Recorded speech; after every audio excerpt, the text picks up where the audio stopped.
Përshëndetje. Sot kam vendosur me përgatit ëmbëlsirë shumë të lehtë, me pak përbërës, me përbërësit që ne I kemi në shtëpi. Filloj dhe e përgatisem. Në një enë kam shtuar 1 litër qumsht. Na duhen gjithsej 3 pako me puding. Çdo pako I ka nga 40 gram. Pra, 3 paqeta me nga 40 gram puding vanilje. Të gjithë paqetat po I hapi edhe po I shtoj tek qumshti.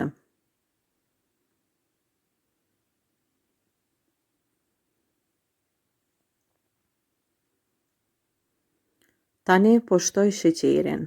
Gjithsej shtoj 9 lugë të gjellës me sheqer.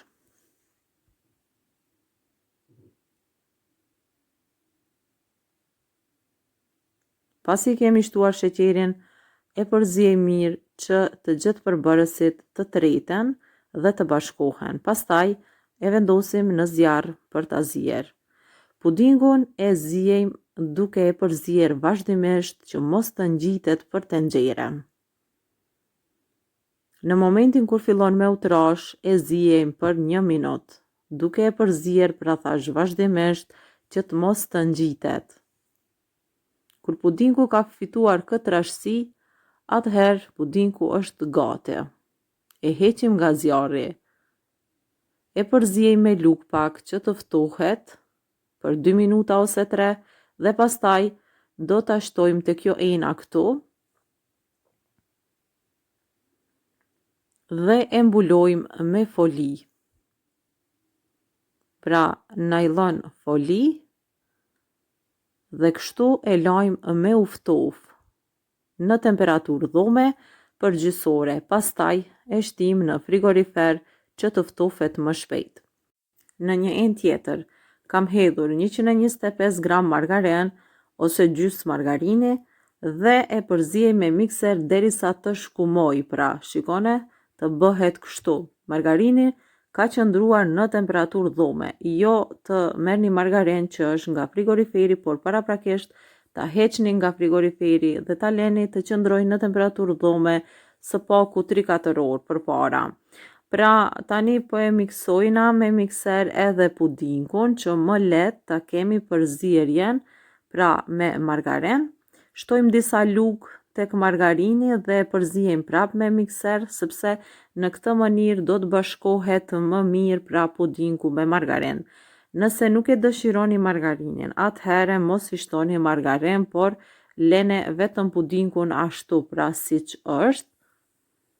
Kështu pra, pudingu normal që është I ftohur pra pudingu është I ftohur, pasi është ftohur pra e kemi shtuar tek margarini. Dhe në këtë mënyrë ne po fitojmë një krem shumë të mirë. Besoni që shijen e ka shumë të mirë. Ne pasi e kemi përgatitur kremin, po vazhdojmë ta përgatitim edhe tortën ose ëmbëlsirën, pra pandishpanjen. Në një enë kam shtuar 4 vezë, 1 sheqer vanilje, shtoj tash sheqerin, gjithsej 10 lugë të gjellës me sheqer,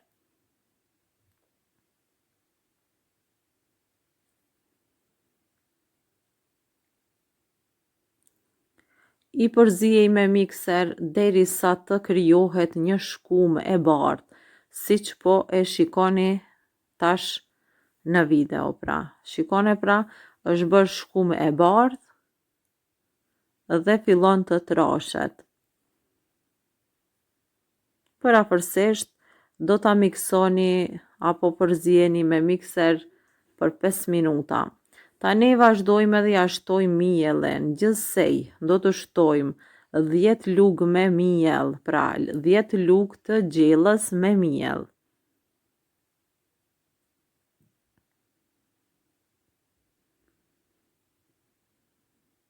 Gjithashtu do të shtojmë edhe një paqet me pluhur për ëmbëlsira ose peciv, e përziej mirë me tel. Pra me tel tani do të vazhdojmë dhe jo me mikser dhe ja shtojmë edhe 5 lugë me vaj.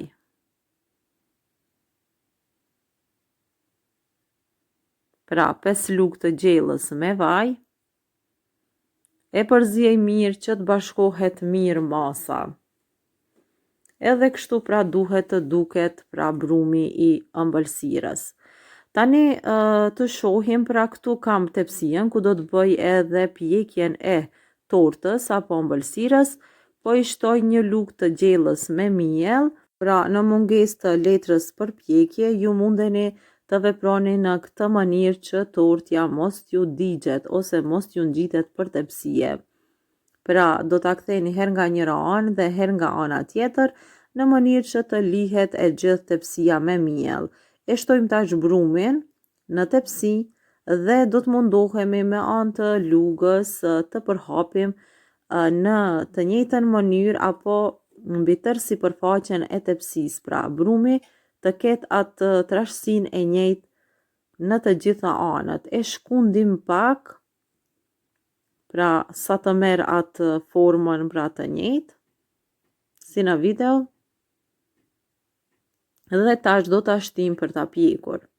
Pasi që e kemi pjekur në temperaturë 170 gradë, parafersisht për 8 minuta ose 10 minuta, tash varet nga shpëreti i rrymës, unë tortën po e pres në 3 pjesë të barabarta. Pra, tortën e kam prerë në 3 pjesë të barabarta, se cila pjesë është nga 14 cm. Ja heqim edhe pjesët e forta apo skajet e tortës, kështu pra me anë të thikës. Dhe tani fillojmë edhe përgatisim tortën. E vendosim pjesën e parë, pastaj do të shtojmë nga kremi që e përgatitëm pak më herët. Pra, pjesën e parë e lyej me krem, pra kremin që e përgatitëm me puding dhe me margarin. Mirë po si që po i shikoni këtu në video, pra po krijohet një farë vështirësie gjatë lyerjes së tortës me puding, sepse shtresa mbi apo sipërfaqja mbi tortë, do të thënë po ngjitet për lugë. Prandaj ju mundeni edhe nëse dëshironi t'ja heqni atë pjesën, ja pra, tash pjesën e dytë të tortës, shiko se sa lehtë që i del. Edhe që ta keni më lehtë që ta lyeni me puding, pra unë ja hoqa pjesës së dytë për t'ju tregu se mundeni edhe me ja hjek që më lehtë të bëni lyerjen. Pra në të njëjtën mënyrë po filloj edhe po e liej edhe pjesën e dytë apo shtresën e dytë të tortës. Shumë lehtë, pra shikoni se sa lehtë bëhet lyerja. Besoni që shijen e ka kjo ëmbëlsirë shumë të mirë. Nëse edhe ju e përgatitni, besoj që do t'jeni të kënaqura.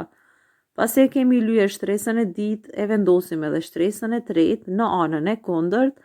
Tani po e shikoni se si po duket pra torta, si është pjekur pra pjesa e fundit, pra nuk është djegur, sepse tham që tepsin e kemi lyer me margarin dhe me miell, edhe shikoni se sa mirë që është pjekur pra tortja apo ëmbëlsira. Ne po i lim anash pra tortën, tani po i lim edhe mbi sipërfaqe. Pra ajo pjesë që na ka ngelur e kremit po e liejm pra mbi, duke i munduar pra edhe duke i dhënë një shtresë të barabartë. Unë ëmbëlsirën po e dekoroj me banane, por ju mundeni me dekoru si pas dëshirës. Gjithmonë pra mundeni me i dekoru me arra nëse keni, mundeni me dekoru me kokos, me çokoladë ose çfarëdo që juve ju gjendet në shtëpi. Mjafton ajo sepse nuk ka nevojë edhe shumë dekor, sepse vërtet shijen e ka perfekte. Unë po vazhdoj edhe po bëj një dekor të thjeshtë mbi tortën dhe ja se si po duket tani. Përpos që po duket shumë mirë, pra shumë bukur, njëkohësisht dëshiroj t'ju tregoj se shijen e ka shumë të mirë. Nëse njëherë do ta provoni këtë recetë, asnjëherë nuk do ta ndryshoni. Unë tani po bëj edhe prerjen e tortës, vetëm për t'ju treguar juve se si po duket në brendësi. Pra të shikojmë si po duket tani. Vërtet po duket për mrekulli, është shumë e mirë. Besoni që edhe shijen e ka shumë të mirë. Nëse edhe ju e provoni, vërtet që do të ngeleni të kënaqura. është një recetë që ja vlen me provu të gjithë. Të gjithë ju që jeni duke shikuar këtë video. Ja vlen ta provoni me të vërtetë. Bëhet shumë e shijshme. Kjo ishte edhe receta ime e radhës. Deri në recetën tjetër, mirëmbëjtje.